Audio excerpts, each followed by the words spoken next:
Good morning বন্ধুসকল, সকলোকে ভালে আছে। মোৰ চেনেলটোলৈ স্বাগতম জনাইছোঁ আপোনালোকক।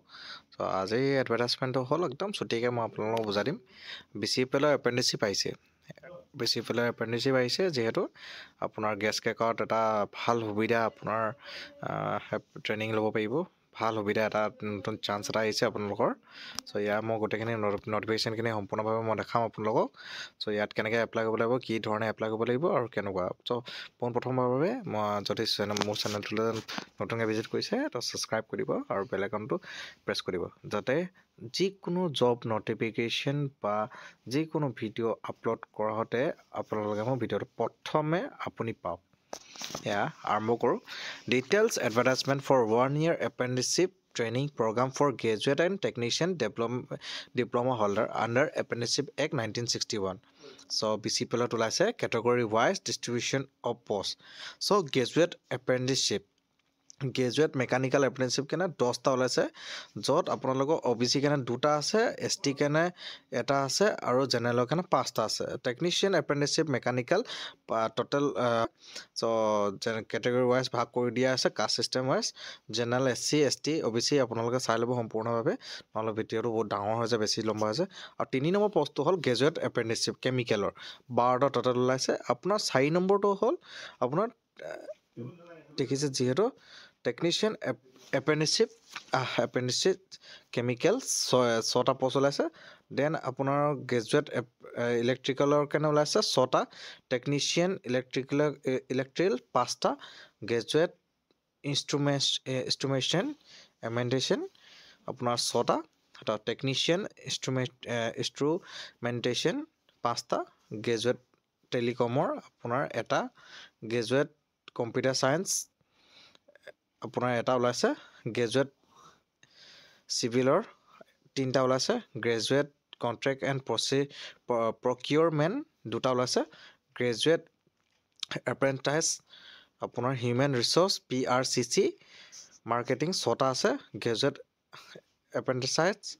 এপ্ৰেণ্টাইজ আপোনাৰ FNA 2টা, টোটেল 17টা পষ্ট ওলাইছে। যি আপোনাৰ চবতকৈ বেছি জেনেৰেল কেটেগৰীত 41টা আছে আপোনাৰ। দেন আপোনাৰ OBC 19 আৰু SCত আপোনালোকৰ 4টা আৰু ST 6টা। চ' এয়া আছিল ছুটিমতিকৈ ধুনীয়াকৈ দেখালোঁ। আৰু ইয়াৰ কাৰণে কোৱালিফিকেশ্যন কি কি লাগে এইটো দেখাই দিছোঁ আপোনালোকক। ডিটেইলছ এডভাৰটাইজমেণ্ট ফৰ 1 year আপোনাৰ চ' কেটেগৰী অফ এপ্ৰেণ্টিছাইজ এণ্ড ষ্টিফেন। চ' আপোনাৰ গ্ৰেজুৱেট এপ্ৰেণ্টিছাইজ এণ্ড মেকানিকেল ষ্টিফেন 9,000 আৰু আপোনালোকৰ কোৱালিফিকেশ্যন লাগিব মেকানিকেল ইঞ্জিনিয়াৰিং উইথ মিনিমাম 55% লাগিব। তাৰপিছতে গ্ৰেজুৱেট ইলেক্ট্ৰিকেলৰ কাৰণে আপোনাৰ bachelor degree in electrical and ইলেক্ট্ৰনিক্সত মিনিমাম 55% আপোনালোকৰ লাগিব। 9,000 আপোনালোকে ষ্টিপেণ্ড পাব আপোনালোকে। Candidate who have pass out in the year, এইটো অকণমান চাবলগীয়া বস্তু হয়। ইয়াত ছাইডত আপোনালোকক দেখাই দিছোঁ মই ধুনীয়াকৈ। কেণ্ডিডেট মই পঢ়ি পেলাই শুনাই দিছোঁ। Candidate who have pass out in the year 2020, 21, 22, 23 and 24 are eligible to apply in the aforesaid post. However, engineering graduate or diploma holder who had already undergone training or having job experience for a period of 1 or more after acquiring requirement qualifications shall not be eligible for being engaged as an apprentice under the Act. চ' এয়া সম্পূৰ্ণ বুজি পালে আপোনালোকে। চ' আপোনালোকৰ 2020 পৰা 24লৈকে যোনে এইখিনি bachelor degree বা ইনষ্ট্ৰুমেণ্টেশ্যন ডিগ্ৰী কৰিছে তেখেতসকলে এপ্লাই কৰিব পাৰিব আপোনাৰ। আৰু ইয়াত ছাইডত লিখা আছে সম্পূৰ্ণভাৱে, ইয়াত বুজাই দিছে যে not less than 18 years or upper age limit is 28 year as on 31st 2025. The upper age limit is relaxable by 5 years for ST SC candidate 3 year আৰু আপোনালোকৰ 10 years for disability person. চ' এয়া আপোনাৰ এজ ৰিলেক্সেশ্যনখিনি বুজি পালে আপোনালোকে।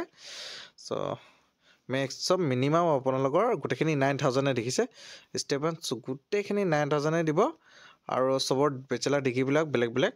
চ' ইয়াত আপোনালোকৰ মই 2 নম্বৰ ইলেক্ট্ৰিকেলৰ কাৰণে আপোনাৰ বেচেলাৰ ডিগ্ৰী ইলেক্ট্ৰিকেল লাগিব, আপোনাৰ কেমিকেল কাৰণে আপোনাৰ কেমিকেল ডিগ্ৰী লাগিব। চব মোটামুটি চব গোটেইখিনি ইনষ্ট্ৰুমেণ্টেশ্যন ডিগ্ৰী লাগিব। যদি গ্ৰেজুৱেট ইনষ্ট্ৰুমেণ্টেশ্যন যদি কৰিব বিচাৰে তো টেলিকমৰ কাৰণে আপোনাৰ electronic bachelor degree and electronic communication skill telecommunication এইখিনিৰ ভিতৰত যিকোনো হেৰি হ'লে হৈ যাব। চ' আৰু আপোনাৰ এইফালে কম্পিউটাৰ চায়েন্স আছে, computer science bachelor degree in engineering লাগিব। In computer science and information technology with minimum 50% লাগিব। আপোনাৰ মিনিমাম 50% আপোনাৰ মেণ্ডেটৰী ইয়াত এপ্ৰেণ্টিছশ্বিপ কৰিব হ'লে। চ' এয়া 1 year এপ্ৰেণ্টিছশ্বিপ যদি আপোনালোকেও এটা সুযোগ মানে লাভ কৰিব পাৰে, মিনিমাম চব গোটেইখিনি ডিগ্ৰীবিলাক চাই লওক আপোনালোকে। আৰু graduate apprentice HR marketing PR CC security marketing ইয়াত আপোনালোকৰ যিকোনো মানে আপোনাৰ ষ্ট্ৰীম লৈ পেলাই ডিগ্ৰী আপোনাৰ আৰ্ট চায়েন্স কমাৰ্চ যিকোনো এটা ডিগ্ৰী থাকিলে হ'ল। আপোনালোকৰ 50% থাকিলে হ'ল, আপোনালোকে ইয়াত হেৰি কৰিব পাৰিব। 9 নম্বৰটো 9 নম্বৰটোৰ এপ্ৰেণ্টিছশ্বিপ কৰিব পাৰিব। আৰু 10 নম্বৰ এইটো লাষ্ট আছিল আপোনাৰ সৰু সুৰাকৈ নটিফিকেশ্যনখিনি। চ' এয়াই সম্পূৰ্ণভাৱে ৰিজাৰ্ভেশ্যন এইখিনিতো চাবলগীয়া তেনে নাই।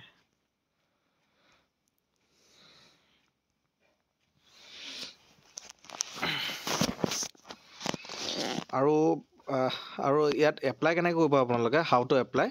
Interested candidate meeting the prescribed eligibility criteria may apply through the career section of BCPL। আপোনালোকে এইটো ৱেবছাইটটো দেখিছে, ৱেবছাইটটো একদম ধুনীয়াকৈ আপোনালোকৰ গুগল ক্ৰমত লিখি লওক আৰু চাৰ্চ মাৰি দিয়ক। তাৰপিছতে এটা পেজ খোল খাব, তাতে পেজটোত আপোনালোকে অপশ্যনটো পাই যাব ধুনীয়াকৈ। So' the link will be available from 21/1 এইটো আপোনালোকৰ ষ্টাৰ্ট হৈ গ'ল। চ' আৰু লাষ্ট ডেট হয় আপোনালোকৰ 12/2/2025। Candidate can apply against only one post. যিকোনো কেণ্ডিডেট তাৰ নিজৰ অকল মানে নিজৰ কাৰণে অকল এটা পষ্টহে ছিলেক্ট কৰিব পাৰিব, যিকোনো এটা মানে লাইক এগাল ছিলেক্ট কৰিব, তাৰপিছতে তাৰ ভিতৰৰ পৰা কোনোবা এটা দিব বুলি কথা নহয়। পাৰ্টিকুলাৰ পষ্ট এটা ছিলেক্ট কৰিব পাৰিব আৰু তাৰ ওপৰতে কোম্পানীয়ে ছিলেক্ট কৰিব। Candidate need to register themselves with board of practice training. প্ৰথম এপ্লাই কৰাৰ আগত আপোনালোকৰ নেটছত আপোনালোকৰ নিজৰ একাউণ্ট এটা বনাই ল'ব লাগিব প্ৰথম দেই। নেটছ আপোনাৰ এই ৱেবছাইটটো গৈ পেলাই এই ৱেবছাইটটো দেখিছে আপোনালোকে, এই ৱেবছাইটটোত আপোনালোকে প্ৰথম গৈ পেলাই নিজৰ প্ৰফাইলটো বনাই ল'ব লাগিব। Please note that without a valid NATS registration number your application will be not accepted. So' আপোনালোকৰ তাত নিজৰ হেৰিটো বনাই ল'ব লাগিব দেই, একাউণ্টটো। আৰু valid email ID should remain at least 1 year। আপোনাৰ ইমেইল আইডিটো যিকোনো ইমেইল ID দিলে নহ'ব, আপোনাৰ ভেলিড নিজৰ ইমেইল ID এটা দিব লাগিব আৰু সেইটো আপোনাৰ চেঞ্জ কৰিব নালাগিব। মিনিমাম 1 year এইটো আপোনালোকৰ থাকিবই লাগিব। Candidate should have latest passport size photo. আপোনাৰ ফটো এইখিনি আপোনালোকে চাই ল'ব নিজে, নহ'লে ভিডিঅ'টো বহুত ডাঙৰ হৈ যাব আৰু প্ৰায় মানে এইখিনি জানিবলগীয়া বস্তুৱে হয়। মই তথাপি বুজাই দিছোঁ। ফটো আপোনালোকৰ 500 KB তলত থাকিব লাগিব দেই আপোনাৰ। আৰু candidate are advise to read instruction carefully for online submission of application the same is available in the website. আপোনালোকৰ ৱেবছাইটত গৈ পেলাই ছেম এইখিনি গোটেই নটিফিকেশ্যনখিনি পাই যাব। So while filling online application, the candidate must carefully follow all the steps. No communication will be entertained from the applicant in this regard. আপোনালোকে পিছত ভুল কৰাৰ পিছত আৰু তেখেতসকলে হেৰি নকৰে আৰু দেই, মানে একচেপ্ট নকৰে। প্ৰথম চাই ল'ব, পঢ়ি ল'ব ধুনীয়াকৈ, একদম ভালদৰে মনোযোগ দি পেলাই, নহ'লে কেফেত গৈ পেলাই আপোনালোকে এইটো এপ্লাই কৰি ল'ব পাৰিব। ন এপ্লিকেশ্যন ফিজ ইজ ৰিকুৱাৰ্ড। আপোনালোকৰ এপ্লিকেশ্যন ফিজ একো ইয়াত পইচা দিব নালাগে, চব একদম বিনামূলীয়া হয় এপ্লাই কৰোঁতে। চ' এয়াই, ধন্যবাদ। মোৰ আহি পেলাই আপোনালোকে আৰু আশা কৰোঁ মোৰ চেনেলটো ছাবস্ক্ৰাইব কৰিলে আপোনালোকে। ধন্যবাদ, থেংক ইউ।